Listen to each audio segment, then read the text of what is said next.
O deputado Nicolas Ferreira, inclusive, acredita que a situação do ex-presidente Jair Bolsonaro possa melhorar.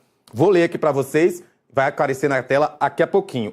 Ele falou o seguinte: Moraes acaba de transferir Bolsonaro para Papudinha.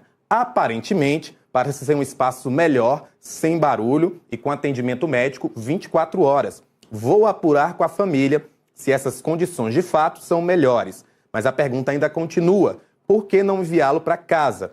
Enfim, tudo isso por um crime que ele nunca cometeu e deveria estar livre.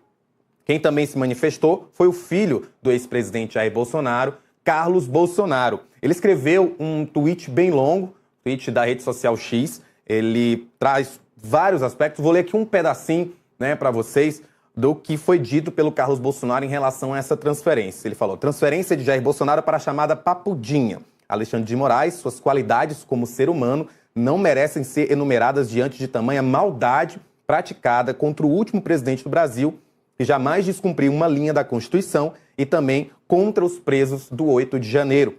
Aliados do PT já praticaram atos muito mais graves e nada lhes aconteceu. Ainda assim, condenar Jair Bolsonaro representa o maior dos absurdos. Ou seja, aí já em um tom diferente, o Carlos Bolsonaro demonstra que não ficou feliz com essa transferência. Ele continua aí falando sobre os crimes aos quais o pai foi condenado, e mais abaixo ele traz as principais doenças e comorbidades documentadas por Jair Bolsonaro, que esse é um aspecto, a gente já tratou isso aqui na nossa live, que é uma reclamação constante da família. É sobre o fato da saúde frágil de Bolsonaro. Ela é documentada, todo mundo sabe, só que é reforçada diariamente aí pelos filhos, quando eles vão dar entrevista, quando eles reclamavam sobre a situação do pai lá na superintendência da PF. Então ele fala o seguinte: doenças e condições clínicas, refluxo gastroesofágico com esofagite, hipertensão essencial primária, doença aterosclerótica de coração, oclusão e estenose de carótidas, apneia do sono,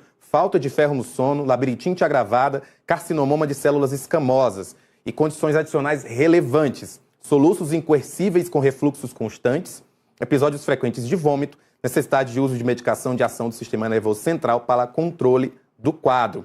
Diante dos fatos expostos, o que se descreve não é apenas a condenação de um ex-presidente da República, mas um cenário que, aos olhos de muitos, revela fragilização de garantias jurídicas fundamentais, aplicação seletiva do rigor penal e desprezo às condições humanas e de saúde do condenado. Então você vê aí que, diferentemente do tom usado por Nicolas Ferreira, Carlos Bolsonaro demonstra insatisfação com essa decisão do ex-presidente, ou do ministro Alexandre de Moraes, em relação ao pai dele.